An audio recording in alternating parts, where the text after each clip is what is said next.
Надея Ясминская, Ася Дзьмухавец Украины весны. Жила-была на свете дзяўчынка, звали яе Ася Дзьмухавец.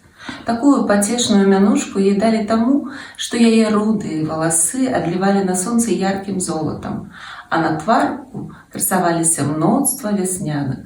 Ася была прыгоженькая и смешная. Бацькі яе вельмі любили, а суседзі неадменна частавалі цукеркай ці яблыкам, і з сяброўкамі яна таксама ладзіла. Толькі вось, калі дзеці распачыналі гульню, Ася заўсёды даставалася роля то вавёрачкі, то ліскі, то якой служкі, а ў глубіні душы яна так марыла стаць прынцэсай.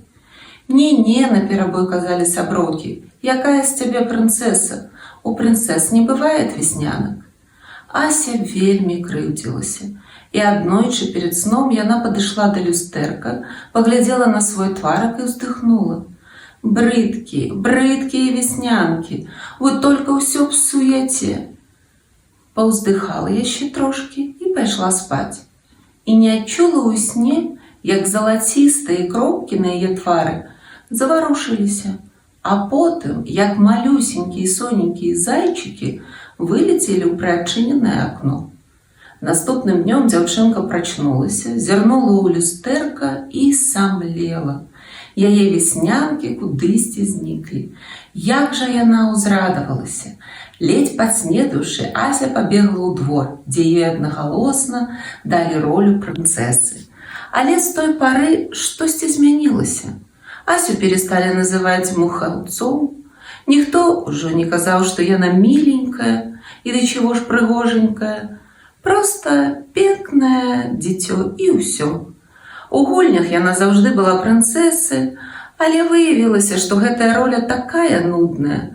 Дзяўчынцы зноў захацелася пагарэзіць у вобразе вавёрачкі, але сяброўкі казалі, што ж за вавёрачка з такім бледным тварам?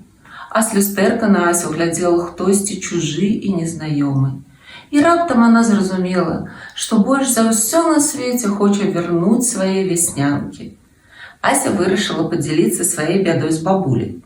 У яе была цудоўная бабуля, добрая, ласкавая, з бялюткімі валасамі, якая ўвесь час што-небудзь вязала. Тая уважліва выслухала ўнучку і з усмешкай сказала: «Так, пагарачылася ты, моя даражэнькая, але ўсё яшчэ можна выправіць. Слова вяснянкі ад вясна, ці не так? Значыць, яны ўцеклі ў краіну вясны». «Як трапіць у гэту краіну?» – спыталася Ася. «Проста падумай пра яе перед сном. Твае жаданне – вось найлепшы квіток у чараўніцтва». Дзяўчынка так і зрабіла. Як толькі яна заснула, то адразу ж апынулася ў краіне весны. Там рунела маладая траўка, квітнелі яблыні ды вішні, паўсюль раслі дзьмухаўцы. На памытым дождыкам небе зяла вясёлка. Тут было так радасна і добра, таму што панавала бясконцая весна. На палянцы сядзела незнаёмка, трошкі старэйшая за Асю, у зялёным сарафанчыку, з доўгімі светлымі кушарамі і ўся ў вяснянках. Імі былі абсыпаны не толькі яе шчокі, але і шеі, плечы, рукі. Незнаёмка гуляла з двумя зайчынятамі. Калі яна заўважыла госцю, на яе вуснах з'явілася сонечная усмешка.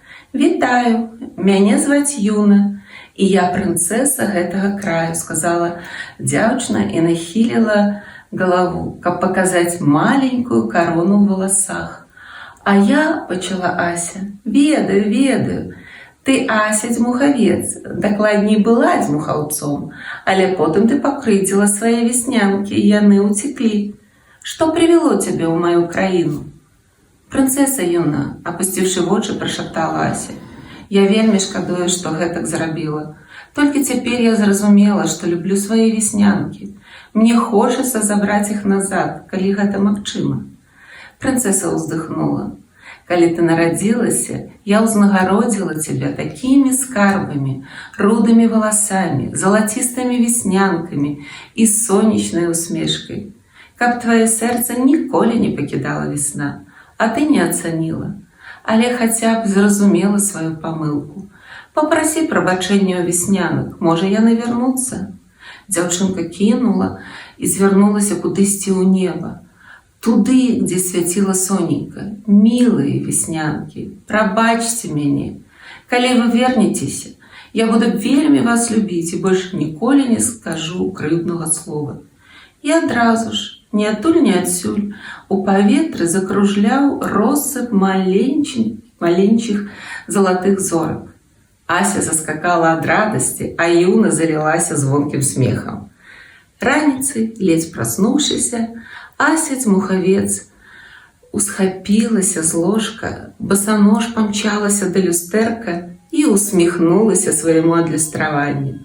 І ей здалося, што кожная веснянка на яе лбе, носе і шчочках усміхнулася ў адказ.